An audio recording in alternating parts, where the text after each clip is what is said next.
administration released thousands of files on the assassination of Martin Luther King Jr.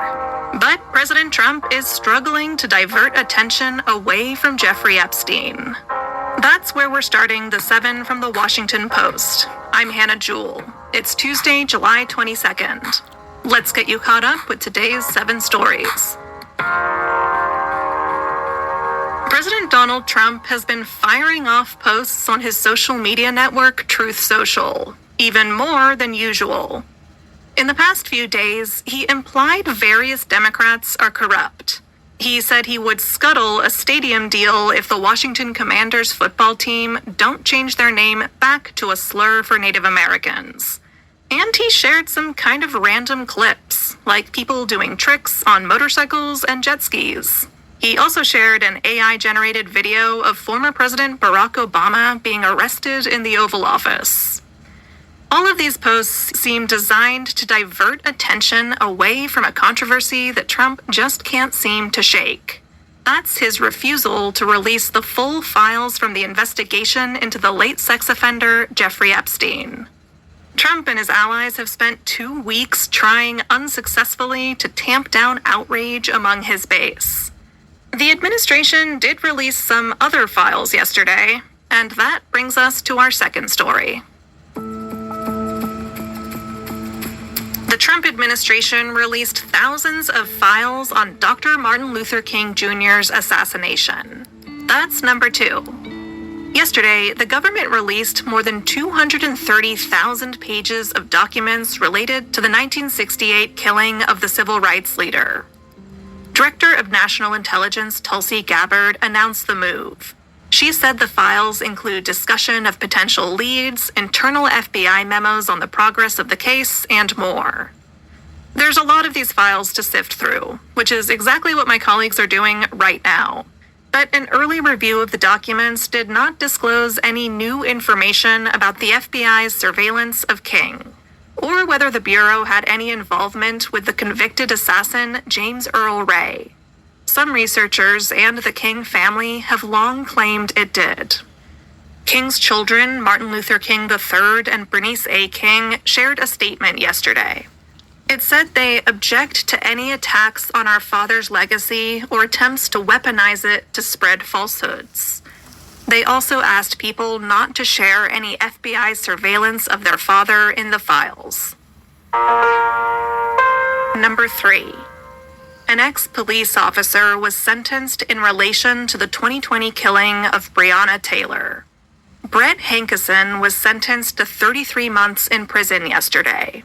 He was convicted of violating Taylor's civil rights for his role in the deadly police raid that resulted in her death. Last week, the Trump administration had said that his case should not have been prosecuted, and it requested a 1-day sentence for Hankison. Taylor's family is represented by attorney Ben Crump. He criticized the prosecution at a press conference yesterday. Never in my career as a lawyer had I heard the prosecutor argue so adamantly for a convicted felon who had been convicted by a jury who heard all the evidence. The judge talked about how she was troubled. Under federal sentencing guidelines, Hankison had faced up to life in prison.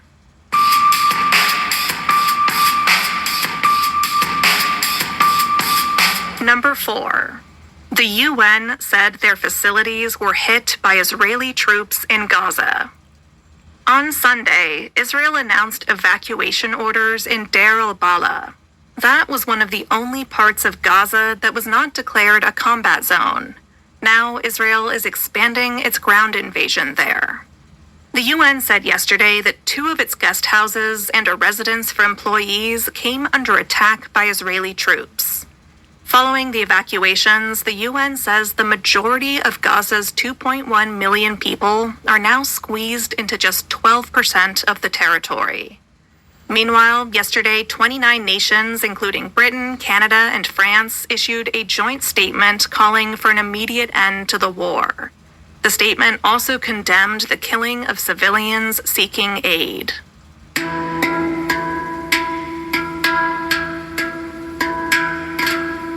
Secretary Robert F. Kennedy Jr. announced changes to the nation's organ transplant system. That's our fifth story. In a recent investigation, the Department of Health and Human Services found troubling evidence of how organs are donated in the U.S. In at least 28 cases, it determined that donors may still have been alive when organ procurement procedures began. It followed a Sunday report in the New York Times on the troubling stories of these patients.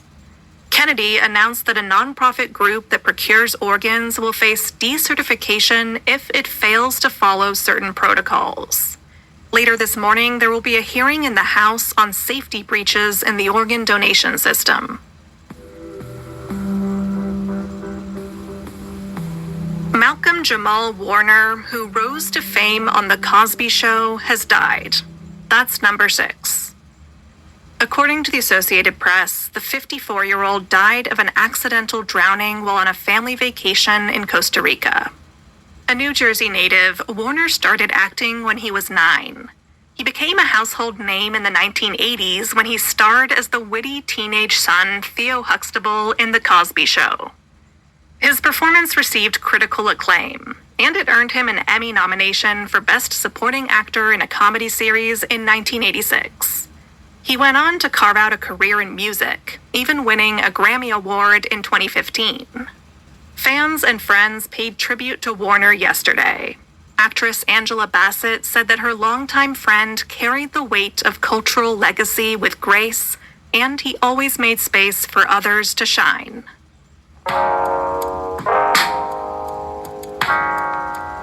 And at number 7, Stephen Colbert ridiculed CBS's explanation for canceling The Late Show. Last night, the late-night host returned to TV. It was his first appearance since he delivered the stunning news last week that CBS is ending his show. The network said it was making the move for financial reasons. The decision came after a controversial CBS settlement with President Trump. Lots of celebrity friends turned up to support Colbert. They included Anderson Cooper, Jimmy Fallon, Seth Meyers, John Oliver, Jon Stewart, and Adam Sandler. Colbert thanked everyone who reached out over the weekend and offered support. And he said the cancellation means he can now go scorched earth. Over the weekend, it sunk in that they're killing off our show. But they made one mistake. They left me alive.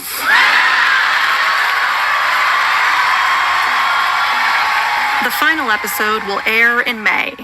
And it sounds like the next 10 months are going to make for some interesting viewing. All right, you're all caught up. For your next listen, check out the latest episode of Post Reports.